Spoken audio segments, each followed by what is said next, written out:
Shalom Yasharali Yahweh, part 3 of the subject matter, the topic. No peace will be fully established throughout the world until the eagle is at rest. As you know, as brutal as that may sound, that's just the truth. The prophets, the apostles, the teachers, we were set up in this day to bring out the truth on these digital epistles, on these highways and hedges, to bring out the truth, the true gospel of the Bible, the true gospel of the true doctrine, the true gospel of these scrolls, these scriptures. But no peace will really be established on the earth until Yahweh Shai Mashiach comes. And that's even in prophecy. That's why Yahweh Shai says, not even Yahweh Shai, but that's why Yahweh says, when they shall say peace and security, then shall utter destruction comes. Because the only one that's coming to bring peace and totality is Yahweh Shai Mashiach. That's the only one who's coming to bring total peace on the earth. You know? And that, I forget that book, the prophecy, or the book that states that, where it says that when they shall say peace and security, then shall total destruction comes. Because again, Yahweh Shai is the only one that's coming to bring total peace and security throughout the earth.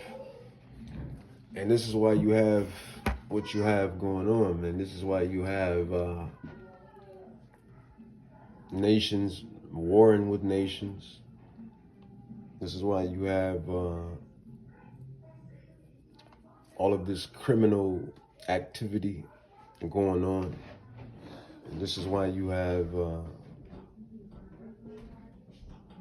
you just have divisions, man. You just have divisions. You have divisions everywhere throughout the earth, because the only one who's coming to bring peace is Shiloh. Only Shiloh is coming to bring the peace. But right now, you have the son of perdition. You have him ruling, you know, which is Dr. E, man. You call him Dr. E, Dr. Esau. It says, 2 Thessalonians chapter 2, verse 3, it says, let no man deceive you by any means, for that day shall not come except there come a falling away first, and that man of sin be revealed, the son of perdition, who opposeth and exalts himself above all that is called Yahweh, or that is worship.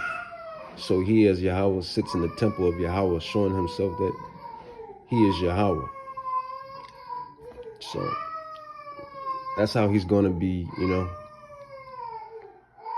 when Yahweh comes and lay down the law with Yahweh Shai Mashiach and the elect. That's how the son of perdition is going to be wailing. As you can hear my background, the wailing in the background. When Yahweh, Bahashem Yahweh Shai comes, according to the latter prophecies, he says that the people are going to be wailing. That's how they're going to be. They're going to be wailing and screaming when these prophecies come. But yeah, man, this is why it will never really be no peace on the earth. And when I say that, I mean in totality. Because you have Dr. E, man. Let's grab Revelations chapter 2, verse 9. It says, I know thy works and tribulation and poverty, but thou art rich. And I know the blasphemy of them which say they are the true Israelites. Roughly paraphrased. I'm going to read it verbatim. It says, which say they are Jews and are not, but they are the synagogue of Hasatan.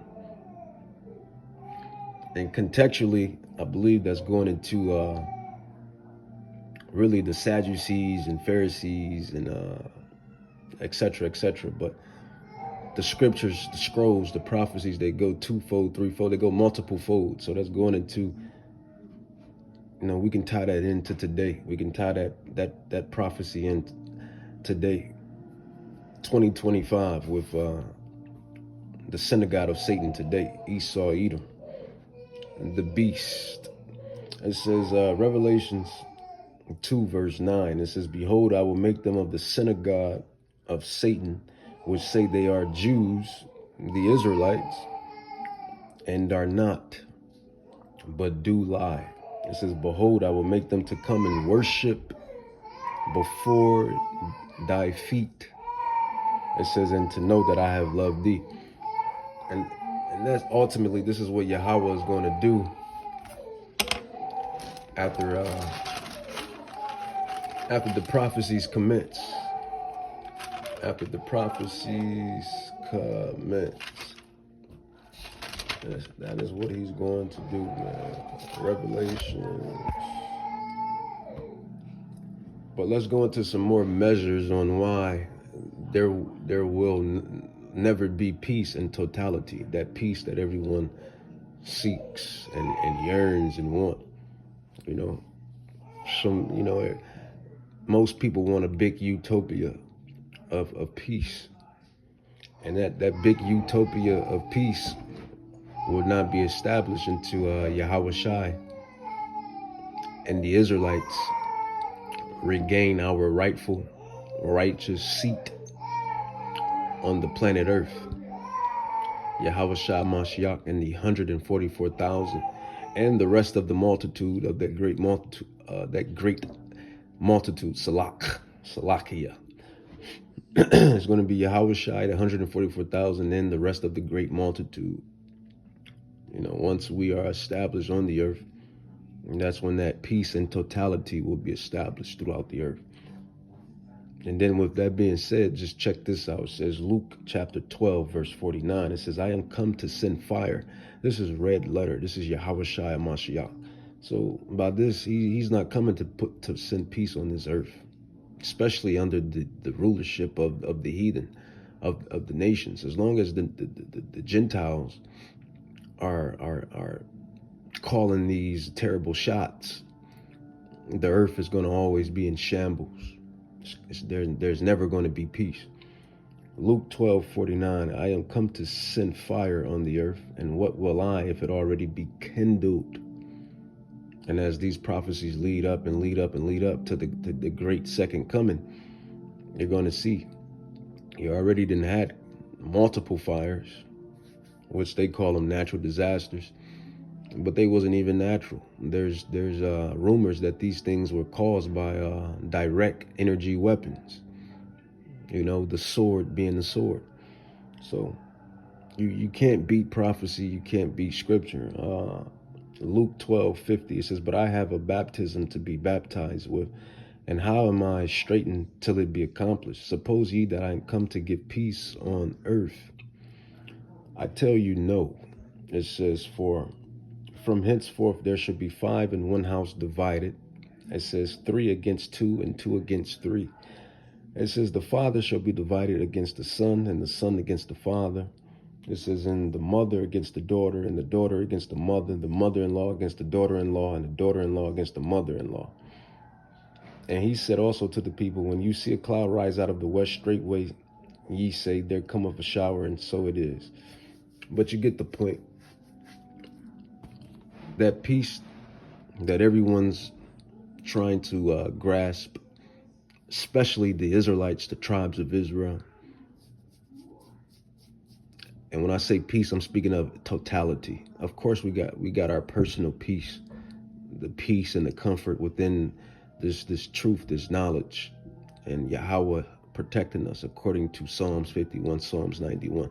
Of course, we got our personal peace within our homes, amongst our families.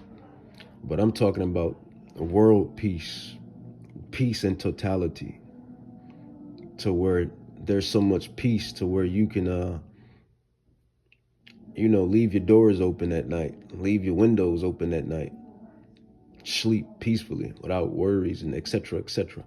That's the type of peace, the kingdom of heaven. That's what I'm speaking of when I say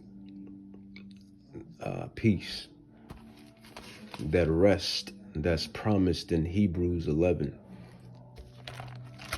Hebrews 11, what is that rest, that peace, that rest that's promised in, is that Hebrews 11? I believe that's Hebrews 11, but I could be wrong. That peace that's spoken of in Hebrews. But let's grab some more prophecy. Some more prophecy.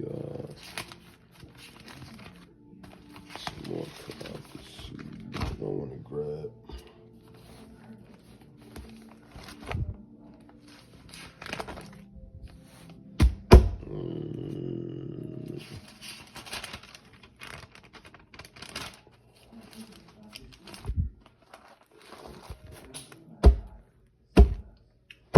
Well, I'm going to tie this one in. This ain't the one I wanted, but I can tie this scripture into the subject matter. So, the reason there's multiple reasons why there's no peace throughout the earth in totality. One is because the Israelites went off. The tribes went off. The tribes, both kingdoms, the southern kingdom and the northern kingdom. You so-called blacks, Haitians, Jamaicans, Puerto Ricans, Dominicans, Brazilians, West Indies, Indians, etc., etc. The tribes, the 12 tribes of Israel. Technically 13 tribes, if you're including the tribe of Dan. But we went off, according to prophecy. When you go into the accounts, you'll see how we went off. And then by us going off, Yahweh rose up the heathen nations. He rose up the heathens. He'll raise up a specific heathen nation, and then they would basically vex. They would basically vex, but in that vexation there was correction for the remnant of Israel. But Deuteronomy 10, 12, and 13, it says, "And now, Israel, what does Yahweh your God require of you, of thee, but to fear Yahweh your God, to walk in all his ways, and to love him, and to serve Yahweh your God with all your heart, with all your soul, to keep the commandments of Yahweh and his statutes, which I command you this day for your good." So that's our plight. That's our plight, man. But we didn't keep that. So we went off. And I remember, man, coming up in the truth and the knowledge and being out there preaching and teaching on the highways and hedges. And one of these Edomites, she was some older Edomite. When we was bringing it out, man, she was like, basically, I owed it unto you. She said that out of her Edomite lips. She said, we owed it unto you anyway. But then I was real early in the truth, so I didn't really grasp. So these heathens, they know, man. They know who we are. They kind of always knew who we were. They know who we are, man. That's the funny thing about it. And then when you bring the truth out, they act like they don't know. But they know. She was like, we owed it unto you. We owed it. Well, and she's right. Because the Israelites went off. We went off. We didn't keep the commandments, so...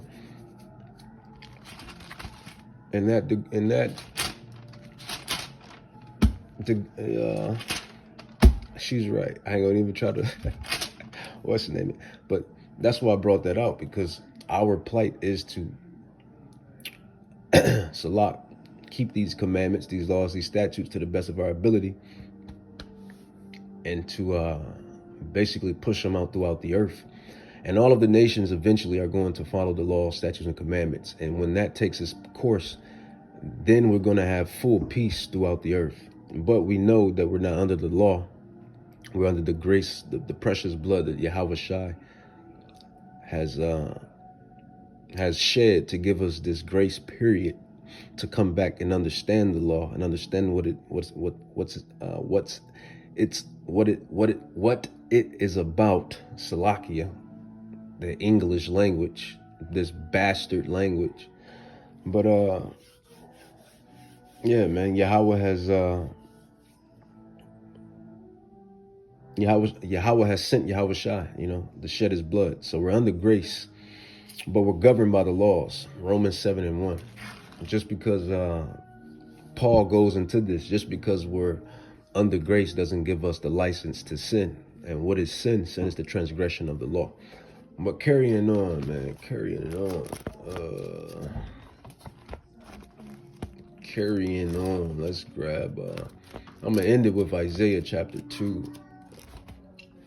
Isaiah chapter 2. Now, this is when that full peace is going to take its place, man. This is that peace that we look for in totality.